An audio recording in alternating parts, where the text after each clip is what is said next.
Hi everybody. I've got my two granddaughters here. Kristen's my photographer, Cadence is my model. So I promised you a video on mapping. Now straight away you guys, you see fabric, you see everything. I'm at my granddaughter's house. I'm not in my studio and we're not tattooing Cadence because she's not 18 years old. So we'll just get all that stuff out of the way, right? This is about brow mapping. So Cadence is a really good model, and I didn't even notice it until we went to brow map her because she actually has one eyebrow that's a little bit higher than the others. And of course, we're not supposed to have twins. We're always supposed to have sisters, and I never even noticed that on you. But you're very expressionary. Show them how you can move your eyebrows. So they're never sitting still long enough for me to notice. So I always start eyebrow mapping with my clients sitting up like this. And then that's what I would do is I would notice that one eyebrow is higher than the other and I would put a mark, okay, knowing where that one is. This is where we'd have the talk with the patient, like, Cadence, which eyebrow do you like better? I like the higher one. Which is perfect. Especially, obviously, we're not tattooing her, but when you're tattooing older clients, you want to keep the space between the eyebrow and the eye open, okay? You don't want to close it in, so you naturally would probably tend to go with the higher eyebrow. So while she's sitting up, I want to get two dots that are going to be pretty even when I look at her, okay? So this one I'm probably going to bring down just a little bit.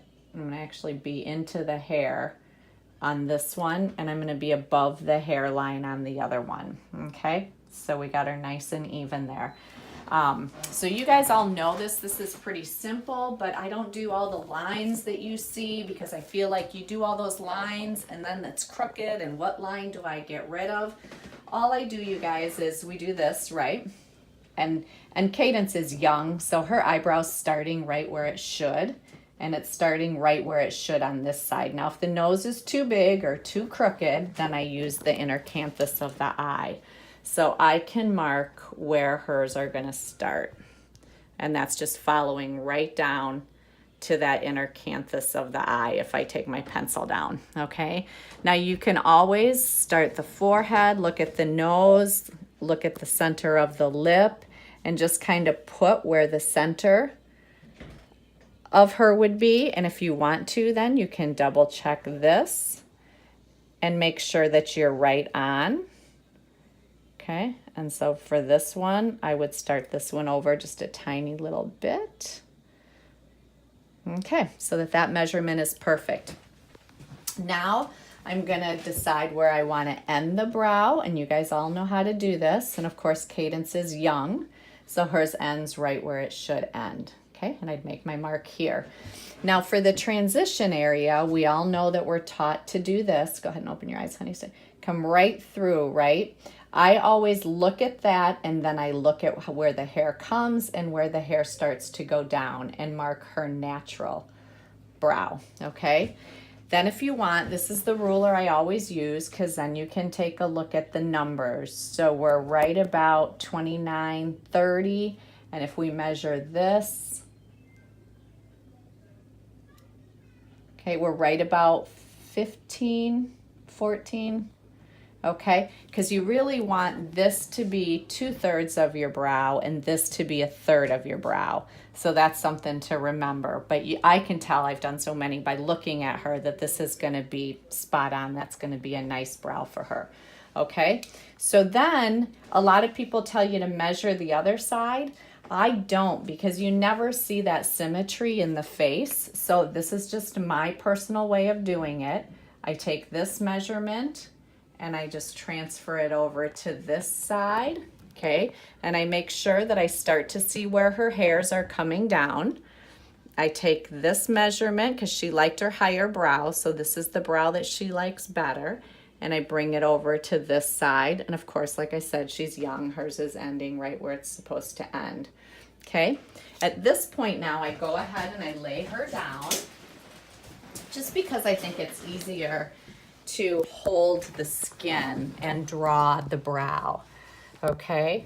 So this one we're gonna wanna bring up higher. So we're gonna wanna start this side a little bit higher than this side. And then I literally just draw.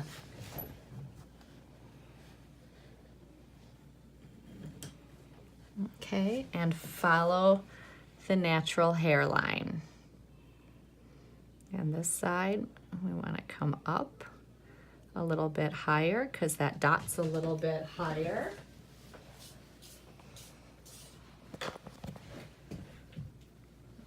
Okay, and then I just come from here down, from here, and I'm kind of backwards because I'm normally on the other side of the table, down, okay? So I've got my ending point. And this, you guys, you know, this can be more round, it can be more square, it depends. Generally, you're gonna just kind of follow their natural brow or that supraorbital ridge. And this one we want it a little bit higher. Okay, so Katie, I'm gonna have you sit back up now. Okay. I love these little lip pencils, if I didn't say that already, because they're just really easy to get rid of the excess. I'm so OCD that if one of my white lines is higher or thicker than the one on the other side, it bothers me. So I want to bring this down. But this side I want to be a little bit thicker because this side we need it to come up a little bit higher. Okay. And she's more rounded.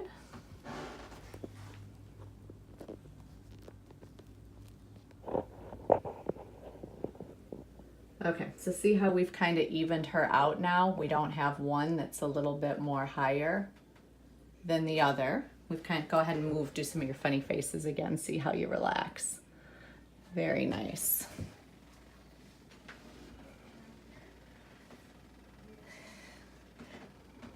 Perfect. And with her, it depends. I like this part and this part. Again, I try to follow that 2/3 rule as close as I can. But her transition, I really could move this over a little bit if I wanted to. But we're going to keep going here just because this is about just the mapping itself. Okay, so now what I do is I kind of decide, you know, look underneath where that brow is going to end on the bottom. Okay, now at this point I have her lay back down.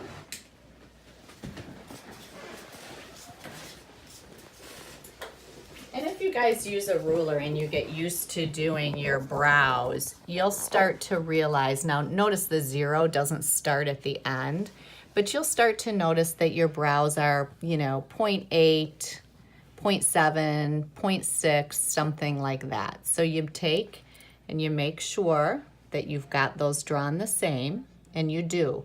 Okay, once you decide how thick this is gonna be, then you decide how thick you want this. So if you're at a 0.8 here, 0.7, you might want just a 0.5 here, or again, just go by their natural brow, or if you wanna make it a little thicker, or you're taking some of that hair out of there to open it up and you're making it a little thinner, okay? Now I do what I did, just like on, can you slide down just a little bit? Thank you. Now I do just what I did on the top, okay? I take this point and I bring it right up to there, and then I take it from there down to here. So I'm really, you guys, just connecting the dots. I've measured this one, so I know I want to come to that dot.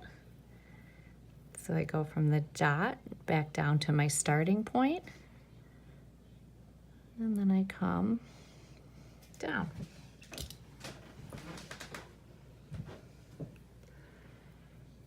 And I'm just kind of doing this quickly, but if we were really tattooing her, make sure this was all cleaned up. Okay, go ahead and come up, Katie. Okay, so now you can see, if you look at her, we've kind of evened out the height of them. Okay, so we're starting right, this measures this measures this, and then from the arch there to the tail are even on both sides, okay? One thing that I always do, you guys, when they're sitting up is I make sure to take this eye to tail measurement because I want to know that when they're sitting up, that's going to match, and it matches the other side perfect. Okay? So it's kind of a visual thing because depending on how thin or thick your pencil is, sometimes they can still look a little bit off, but once you get a little experience doing it this way, you're going to be good.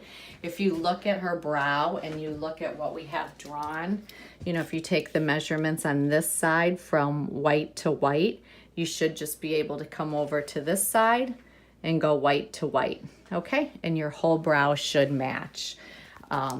Then there's one other thing that I do, you guys, and I'll take a surgical marker and I'll just kind of go along and mark it on the white. Make sure I'm right in the white. And what this does is it's just a little, makes it a little bit easier to see, okay?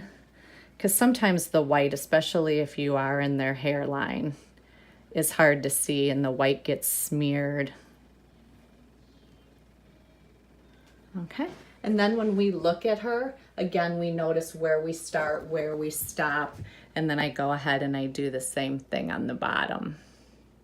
And it's really just a double check. Not only that, it's gonna help keep your guide so you're not gonna lose your border. Okay. And then there she is. So that's my brow mapping, you guys. Just as a recap, it's really simple. I've tried to learn all of the lines and you have the crosses and all that stuff on the face. I've tried to do it that way. My brain just doesn't work that way. I need to do simple. So I start here, decide where I want my arch, decide where I want my tail. I make sure they're even across the top. Once they are, I do my measurements, draw across the bottom. We're ready to go. All right, that's how I do it. Thanks, Kristen, for being a photographer. Thanks, Cadence. Bye.